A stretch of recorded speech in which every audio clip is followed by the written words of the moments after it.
What if your red dot isn't the best color for your eyes? Trijicon's legendary RMR just got a color upgrade, and no, it is not for looks. I'm Julie Golob, a pro shooter for Springfield Armory, Trijicon, and fentanyl ammunition. Over the years, I've won titles, filled the freezer, and carried confidently using the RMR. It's compact, tough, and insanely reliable. Now Trijicon's RMR comes in green, and that one change might just help you see faster, shoot better, and reduce eye strain. Sounds like hype, right? I wondered too until I put it to the test.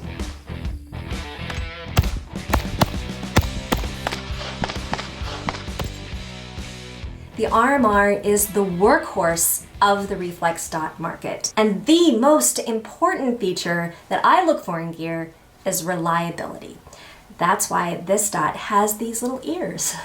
It's a patented design, one that you don't see on other optics, that diverts the force of impact away from the lens. Inside, the electronics and battery contacts are designed to withstand long days on the range and with hot loads too. I mean, just think of how many shooters out there add a cheap dot to their 22 blinker because they just don't trust it on their hunting, competition, or carry guns.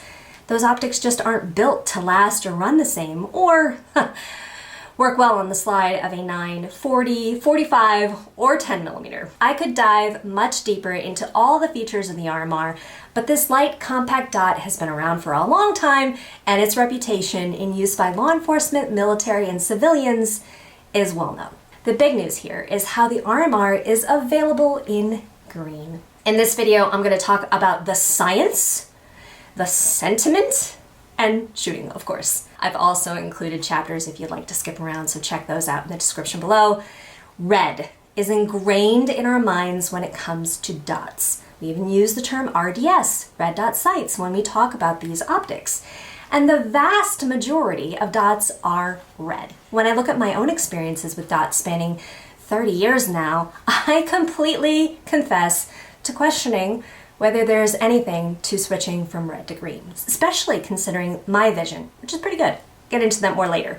Would I really see a meaningful difference? For this video, I wanted to compare RMRs side by side, red versus green, and both with 3.25 MOA. So I took two Springfield Armory Echelon 4.0C pistols and mounted RMRs on them. Please allow me to pause and gush for a moment. Look at these. I mean, doesn't it just look like the RMR was made for the Echelon? Because of Springfield's variable interface system, it feels like the slide was just milled for this optic. It sits so low. I love it. There is one specific difference between the two setups that is important for me to call out. One of my Echelons is a comped version, and the green RMR is on this pistol. I'll talk more about how I tested the two to minimize the advantage of that pointing later, but it is not a 100% apples to apples comparison in recoil. If you haven't seen my video on the newest Echelon, I'll leave it linked and in the cards as well. With Trijicon putting in the effort to make a green LED for the RMR, I knew there had to be something to it.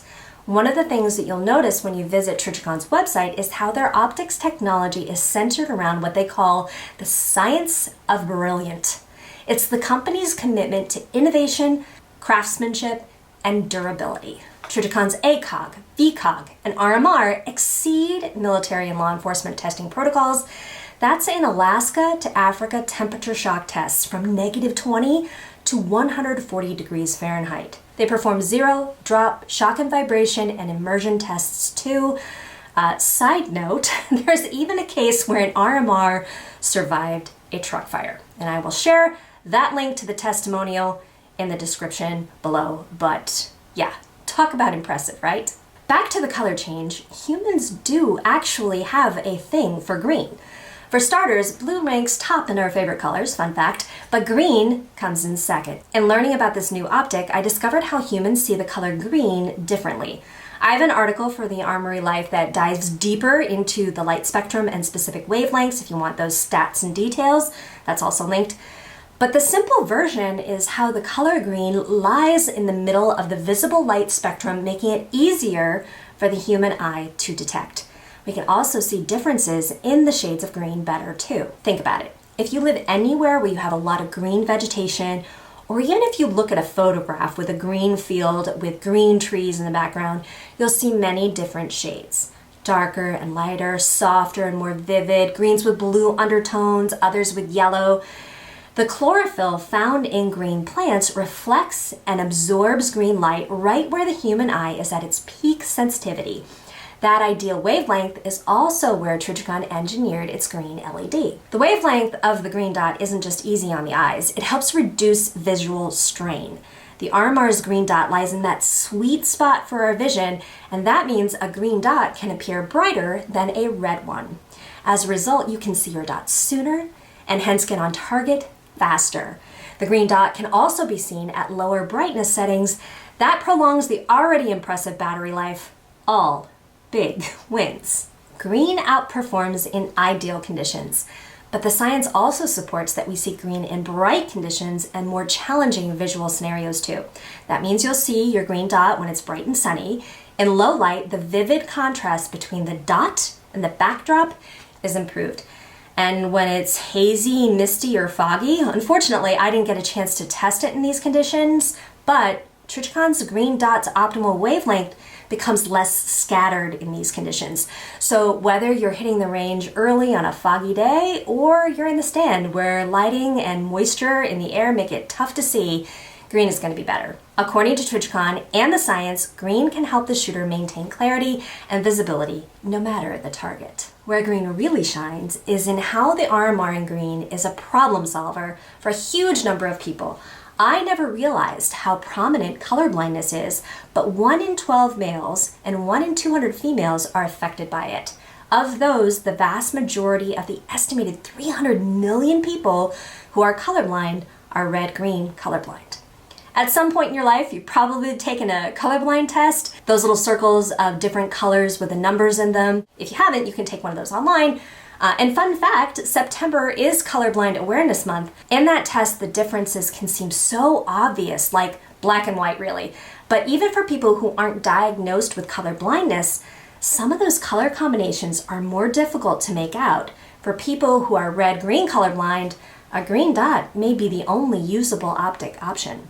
An even more common vision issue is astigmatism. It's estimated between 30 and 40% of adults have a level of astigmatism that affects their vision, and it has to do with the shape of the eye. A perfectly round eye has no astigmatism, but the more egg-shaped the eye, the more severe the astigmatism. With astigmatism, there's an added blur to our vision, and it can be noticeable both close up and or far away. When it comes to shooting, an astigmatism can make dots flare or smear. Instead of seeing a round, clear point of light, astigmatism can make a red dot appear like a blob, a band of color, or a streak. Green dots are clearer and easier for people with astigmatism to see and use. Now, I consider myself very fortunate in that I have very good vision and no astigmatism. Would I notice any significant benefit to the green dot?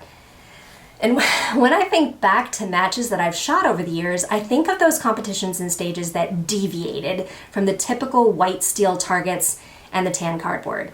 You could almost sense the evil laugh from match directors who painted targets red, orange, yellow, and some shades of brown. They wanted it to be hard on red dot competitors. These colors seem to suck the color out of my red dot, making it wash out and forcing me to slow down. It was even more important to stop and confirm on steel activator targets where an edge hit might not make that target fall and just mess with the fastest target sequences. Also, some ranges are set up to face east or west, and with the sun glaring right in your eyes, the dot can be harder to find. I wondered, would green be better than red? Science aside, I wanted to test myself to see how the two compared on a variety of colors. I painted my plate rack with 6 different colors: red, orange, yellow, a warm brown, dark blue, and purple. Now, I know this isn't the greatest footage and it's really, really hard to kind of capture what a dot looks like on camera, but hopefully you can see what I saw. I had no issues seeing red or green on this shade of brown and blue and purple steel, especially in this lighting. The red dot even showed up pretty well on the red plate, but as you would expect, the green just popped. The greatest difference was with the orange and yellow targets. I felt like I had to hunt for the red dot on these, whereas with the green dot, it was just faster and easier to see. There's a common thought out there that like how red on red or red on orange is harder to see, the same is the case for green on green. To test this, I painted 2 Caldwell steel targets, one in a medium to darkish green shade and the other in a super bright fluorescent green. With a variety of green vegetation as a backdrop, I was curious to see how red and green compared here. Green is just better.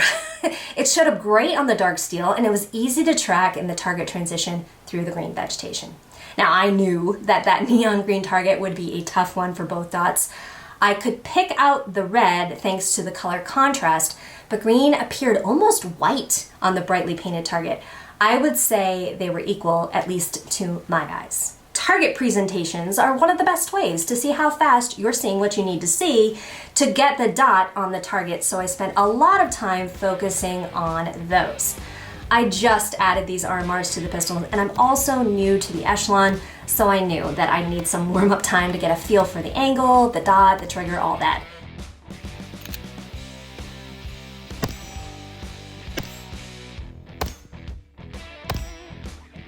And then after that, I wanted to incorporate a transition, so one shot on the white full-size IPSC steel target, and then transition to the darker green mini. I started out with red, and my fastest run of the 5 was on my third run, a 1.23 with a 0.71 first shot. Then I switched it up to green, and again, my third run here was the fastest, a 1.24 with a 0.73 first shot. So basically the same. Knowing that I was still just warming up, I wanted to test more color theories, so I brought some colored bandanas to the range, and I thought this might be a good way to see how the dots performed on brightly printed cloth. I used 4 target stands with 1 bandana each except for the last one, where I stacked yellow on top of orange. Because I know that I tend to be a teeny bit faster and a bit more consistent shooting left to right, that was the plan. I also set them up to have more contrast between the colors, so pink, green, red, then the yellow on top of the orange. I started with the red RMR first. I had 2 horrible runs with these, so I just threw those out and took the best 4. The average was a 0.95 first shot with a 2.85 second average run. With green, I had no mulligans, and the averages were better, more than a 1/10 faster on the first shot and nearly 2/10 on the total run, 0.817 and 2.6875 seconds. Since I started with red, I wanted to make sure I gave it an honest chance, so I shot 2 more runs with the red RMR. This was after my warm-up, and these went much faster. Okay, 265.85.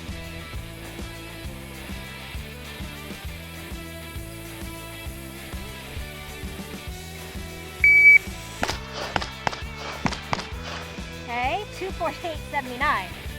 Better first shots and faster overall times, the fastest at 2.48 seconds and 2.565 as an average. The first shots on these 2 runs were also on par with my average first hits with the green RMR. Just for giggles, I went back to green and I was able to bust under 7/10 for that first shot, and they were also the fastest runs of the morning, 0.71 average first shot and 2.375 total time. 235.69.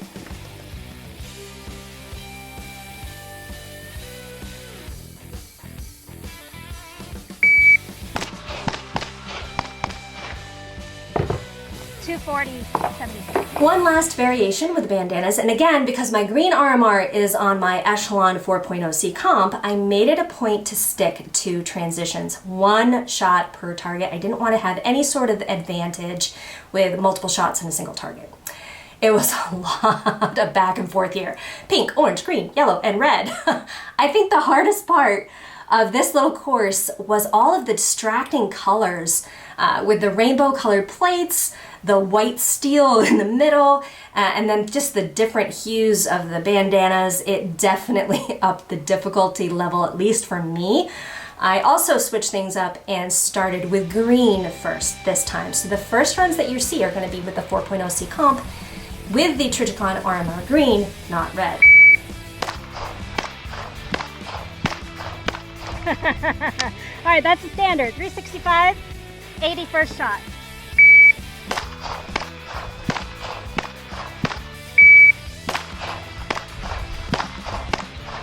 I want to stop on that red target so bad. For the 4 runs on this one, my averages were 0.74 for the first shot and 3.5725 seconds total time. Would those practice runs with the green make my red RMR runs just as fast or faster? Pink. Oh. Pink, orange, green, yellow, red. Woo-wee! Let's do it.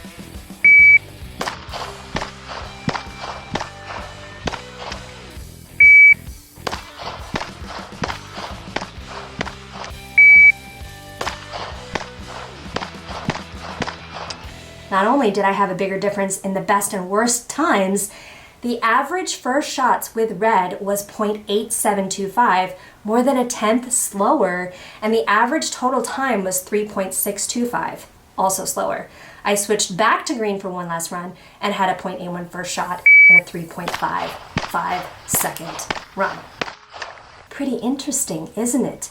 I did not expect to see such a definitive difference for me in just one training session.